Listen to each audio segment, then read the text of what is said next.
Assalamualaikum warahmatullahi wabarakatuh. Perkenalkan, nama saya Dika Hina Binti. Saya akan menjelaskan tentang bab 2 tentang klasifikasi dan perilaku biaya. Poin pertama adalah jenis perusahaan. Jenis perusahaan terbagi menjadi 3. Yang pertama, perusahaan jasa, yaitu perusahaan yang kegiatan utamanya memberikan pelayanan dan jasa pada masyarakat. Produk perusahaan ini bersifat non-fisik, contohnya perusahaan transportasi, biro swasta, bengkel, dan sebagainya. Yang kedua adalah perusahaan dagang, yaitu perusahaan yang kegiatan utamanya adalah membeli barang kemudian dijual kembali tanpa merubah bentuk dan isinya. Contohnya adalah perusahaan swalayan seperti Indomaret, Robinson, perusahaan elektrik, dan sebagainya. Yang ketiga adalah perusahaan manufaktur, yaitu perusahaan yang kegiatan utamanya mengolah bahan mentah menjadi bahan jadi. Contohnya adalah perusahaan instan yang mana bahan bakunya adalah tepung terigu dan diproses menjadi mie instan. Poin kedua adalah jenis persediaan di perusahaan manufaktur. Yang pertama adalah persediaan bahan baku, yaitu bahan dasar yang merupakan komponen utama dari suatu produk. Contohnya adalah kain pada perusahaan pakaian. Yang kedua adalah persediaan barang dalam proses, yaitu bahan baku yang diproses untuk diolah menjadi bahan jadi dalam tempo yang telah ditentukan. Contohnya adalah pakaian yang belum memiliki bagian lengan.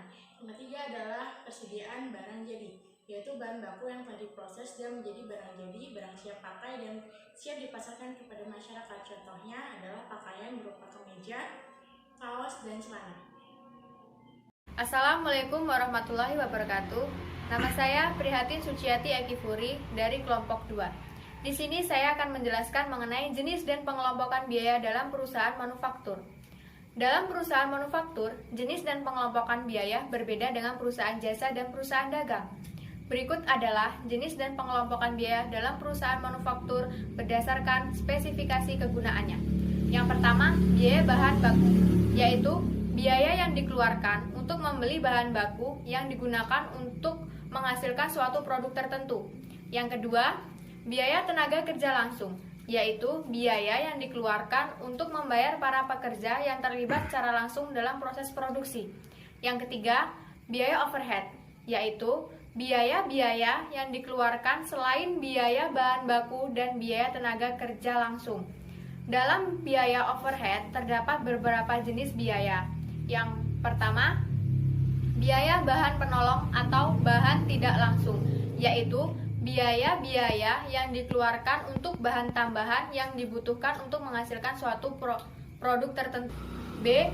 Biaya tenaga kerja penolong atau biaya tenaga kerja tidak langsung, yaitu biaya yang dikeluarkan untuk membayar para pekerja yang tidak terlibat secara langsung dalam proses produksi.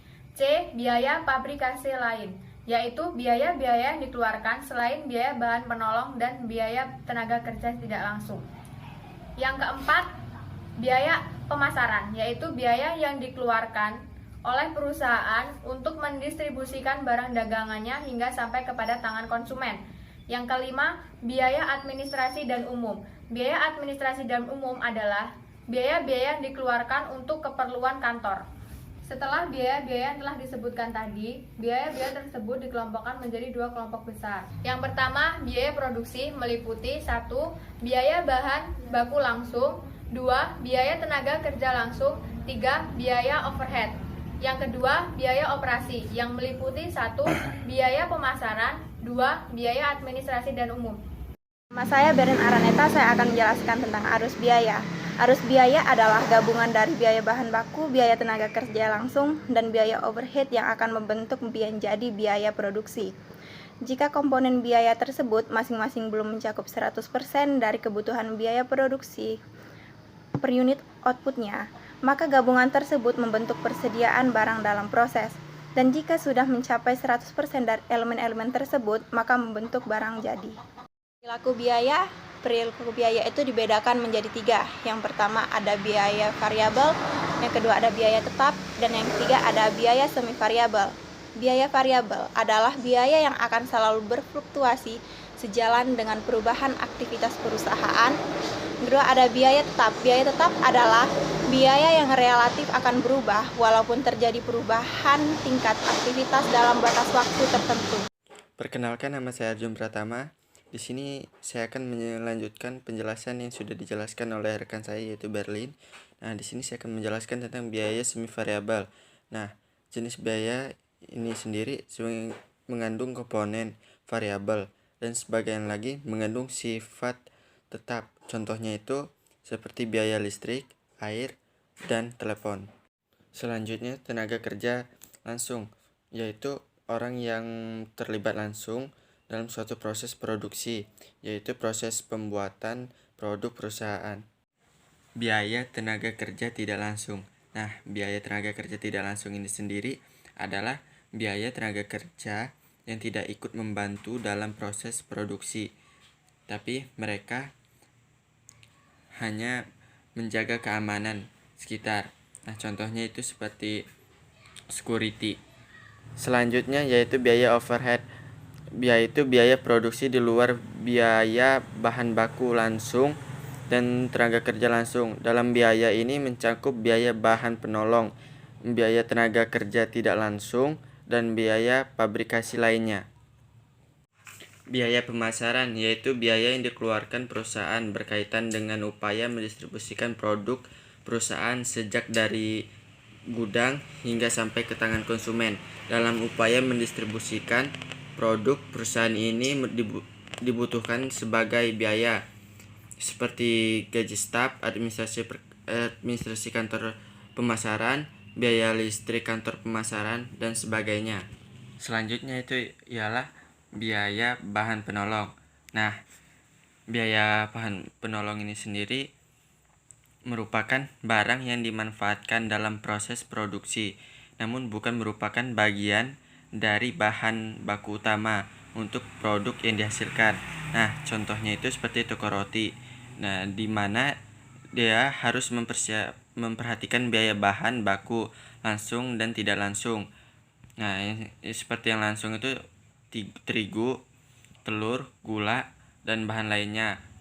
Nah, sedangkan yang tidak langsung itu seperti tisu, kardus, etalase, dan lain-lain. Biaya administrasi dan umum. Nah, biaya administrasi dan umum sendiri merupakan biaya-biaya yang mengordinasikan kegiatan-kegiatan produksi dan pemasaran produk. Nah, biaya ini juga disebut sebagai biaya non-produksi utama yang dilaporkan untuk ditampilkan dalam laporan laba rugi. Biaya administrasi dan umum terdiri dari biaya gabungan dari operasi perusahaan yang termasuk ke penjualan, administrasi, dan umum. Nah, penjualan itu beban pokok penjualan termasuk gaji, biaya iklan, biaya manufaktur, sewa, semua biaya dan pajak secara langsung berhubungan dengan produksi dan penjualan produk. Nah, sedangkan administrasi yaitu gaji eksekutif dan pendukung lainnya, dan semua pajak yang berkaitan dengan administrasi perusahaan secara keseluruhan. Yang terakhir yaitu umum. Umum itu beban usaha umum dan pajak yang secara langsung berhubungan dengan operasi umum perusahaan, tetapi tidak berkaitan dengan kedua kategori lainnya. Baiklah, sekian presentasi dari kami. Kami akhiri. Wassalamualaikum warahmatullahi wabarakatuh.